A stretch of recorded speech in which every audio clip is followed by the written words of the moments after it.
Hey guys, hello everyone. This is the International Master Asaf Givon here. Today I wanted to discuss some peace sacrifices. I wanted to discuss this topic since many times I've been asking the question, when can I sacrifice a piece? Well, why is it good to sometimes sacrifice your pieces without, let's say, a super apparent reason? So in this video you are definitely not going to see some forced checkmates that are being achieved by piece sacrifices. I wanted to specifically talk about piece sacrifices which are being played in order to achieve some specific strategic goals. And even more specifically, I'm going to talk about piece sacrifices which strive to achieve big central majority, or let's call it a big central pawn group. And I wanted to start with this example from a game, actually a fairly old game of mine. I was playing with the black pieces here, and we achieved this fairly unusual position after 13 moves. It is black to move, and we can see that couple of interesting things here. For example, white is very much underdeveloped. He only has this knight developed into the game. All of the other pieces are still in their initial positions. It's fairly odd to see such a case on move number 13. But white has one very big strategic asset in this position, which is these d5 e6 pawns, which are extremely strong. They defend each other. They are very difficult from black's perspective to get rid from, and they also very much limit my movement. So if you can see, my bishop is practically stuck at this point. It's also very difficult for my knight to be developed to a good square. And because these pieces are stuck, it also means that my rook on a8 cannot participate in the game in the long run. So I was sitting there thinking about my next move, and it suddenly occurred to me that maybe in order to liberate my pieces and to give them some freedom and opportunity to be developed into the game into good squares, I was starting to debate with myself whether I should now sacrifice material in order to achieve this. And you guys watching this video might, if you want to stop the video and think about what kind of ideas are there for black in this position to have achieved this goal, you can do this. So after some debate, I chose to play here a very, let's say, very strange move, basically, knight c6. Basically, simply putting my knight on a square which is already being under attacked by one pawn, simply inviting white to take it. But let's see what happens if white is choosing to take this knight, which, by the way, my opponent chose not to do. He chose to play queen g4, but let's see for 1 second what happens if he does take on c6.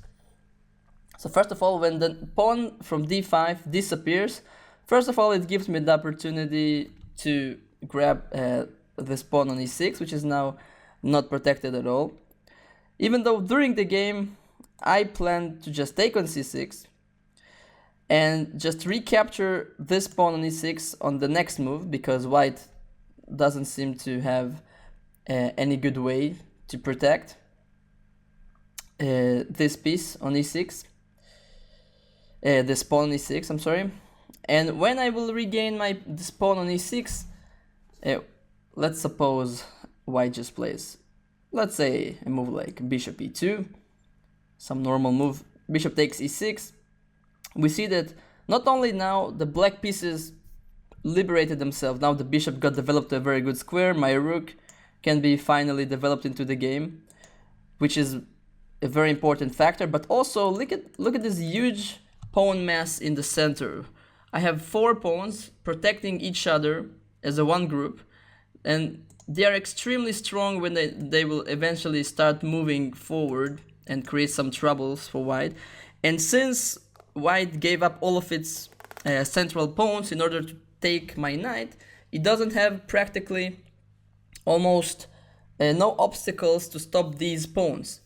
So one point of mine and one principle that I think is very good to remember when sacrificing pieces in such a way, which is fairly a rare case, but if you already sacrifice your pieces, you want to have this, if you already sacrifice the piece, you want to have this big central mass or big central pawns. They are especially strong where white don't have any pawns of itself in the center, so you can see white doesn't have any pawns on the F, E, and D files. So these pawns are very mobile, they can move forward very quickly. And in this specific position, as a bonus, white is not even able to castle his king, so in the long run, he might even have troubles defending his king position. So actually, just to illustrate how dangerous this position can get, let's even suppose black is not taking on e6. Let's suppose he's playing the move d5 immediately, attacking the white knight. And let's suppose the knight goes back on d2, which is a bad move, but just to illustrate my point, suddenly black is checkmating white by bishop h4 check, g3, and here both moves, bishop takes and also even queen takes on g3, are going to lead to a very quick checkmate. Very dangerous indeed. But what is actually most amazing is that after the game I checked this position. I wanted to know the engine's opinion, whether this sacrifice of mine was just some kind of intuitive sacrifice that is supposed to have some practical compensation, or is it really objectively a good sacrifice. And the engine said that it justified this sacrifice. He said this is the best move for black, but here he said that even more precise is to take the pawn on e6 immediately, not caring too much about the quantity of pawns, even letting white take another pawn on b7. And in this position, it's not even bothering taking the pawn back. He just wants to play for quick development and centralize the black rook to support once again the advance of this very big pawn mass. And this position might look fairly innocent at first sight. It doesn't seem like black has any immediate attack, but once these pawns start rolling forward, they will have an immense power and ability to basically crush through the white position, because he's so much underdeveloped and doesn't have any pawns to stop my own advance. So in the actual game, he actually played a very kind of cool defensive move, queen to g4, denying the sacrifice, protecting this pawn once again, and getting ready to collect my own pawn on e4.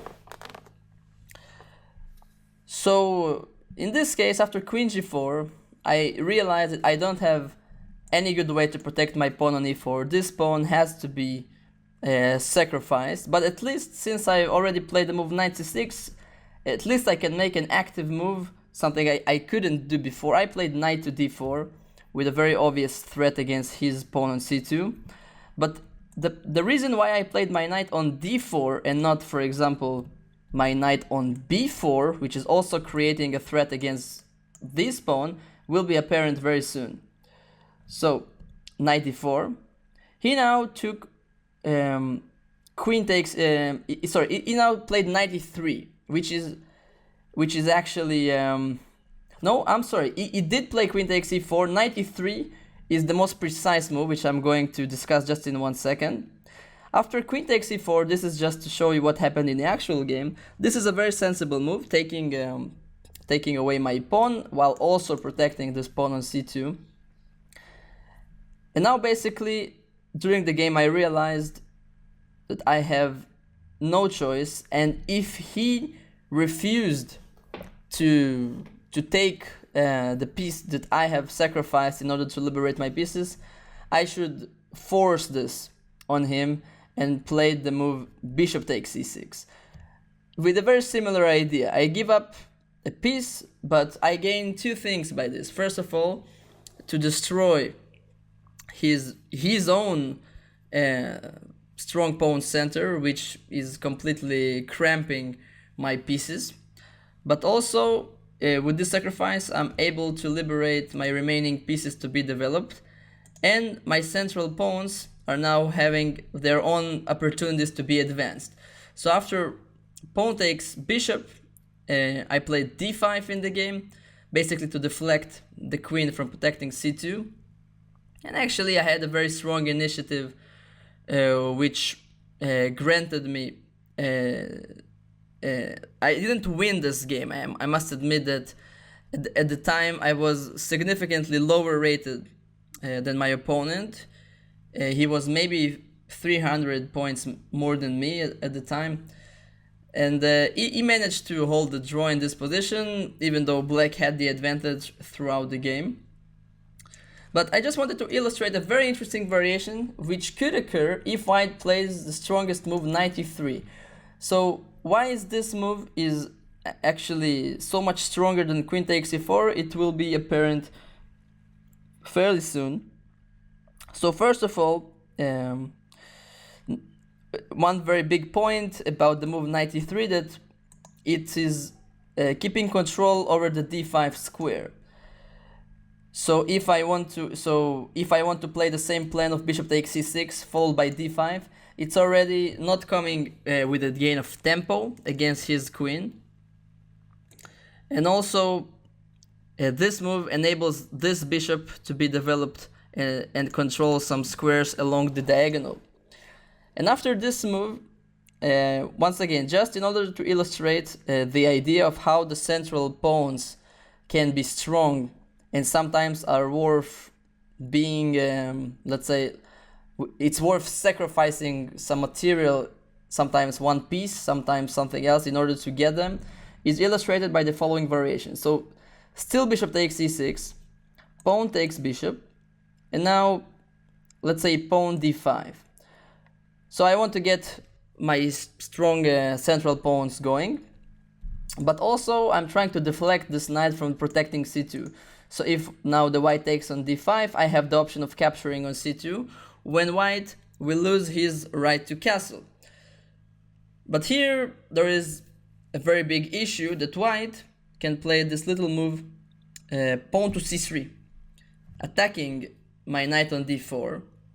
My knight is fairly short of squares, so it would seem like the only sensible move here for black would be knight to c6, going back, but this is very passive and not very much in the spirit of the position. And now when my knight is far away, white can very simply take on d5 and actually completely destroying this strong pawn center that I used to have, while also gaining a tempo against my queen and potentially the bishop. That is not black's intention at all.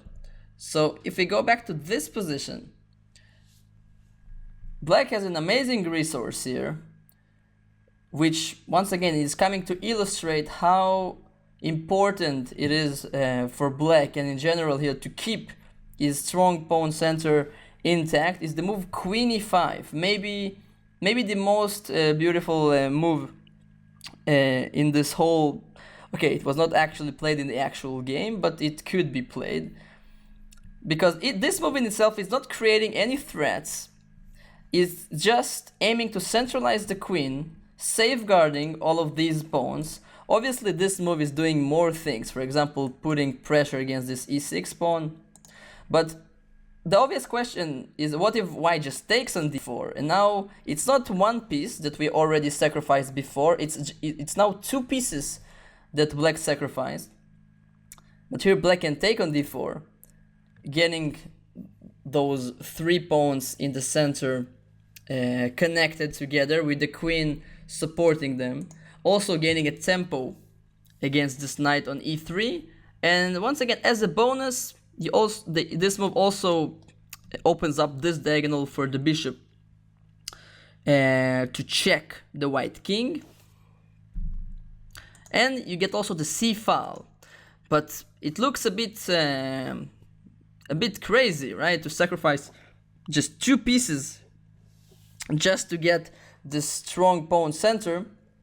But it appears that white, first of all, he doesn't have any active squares for his knight to retreat to. If he wants to save, let's say, if he wants to save all of his material, he must play knight d1, which is a very passive move. You see that all of white's pieces are in the first rank, other besides the queen.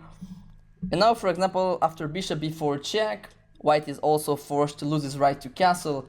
If he plays king e2, he gets checkmated by, let's say, a very poetical way, by the power of these strong pawns. d3 check, king e3 is the only move, and now d4 is a is a very nice checkmate to execute in a game.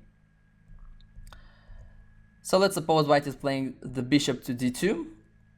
Bishop takes d2, king takes d2. So now also white lost his right to castle. And let's say just a positional move like rook a to c8, developing the last piece. So white once again is having 2 pieces up, but this is one of the powers or the main advantages of these pawns. They very much limit the movements of the white pieces. This knight is completely stranded. He have no squares to move to. The bishop on f1 also only have 1-2 squares to move to. Both of them have some troubles because they will get hit by my pawns. So another very important principle to remember, that you want to have your pawns not only strong and protected and centralized and advanced, you want them to limit the movements of his pieces as much as you can. This, many times, the compensation for the material would be in the form of limiting your opponent's movement to such a degree that even here that he had 2 pieces up, he can barely move them. So it's, let's say, we don't feel the absence, or we don't feel the fact that white has 2 pieces up here just because they are so insignificant. So that was just an illustrative variation which could appear in the game. It did not. But all of those variations just illustrate this point I'm trying to deliver here. So basically, always remember the power of the central pawn mass. Many times it's worth sacrificing some material, even as we've seen here, a piece. In very rare cases, like we've seen right there, even 2 pieces to get those pawns connected and strong.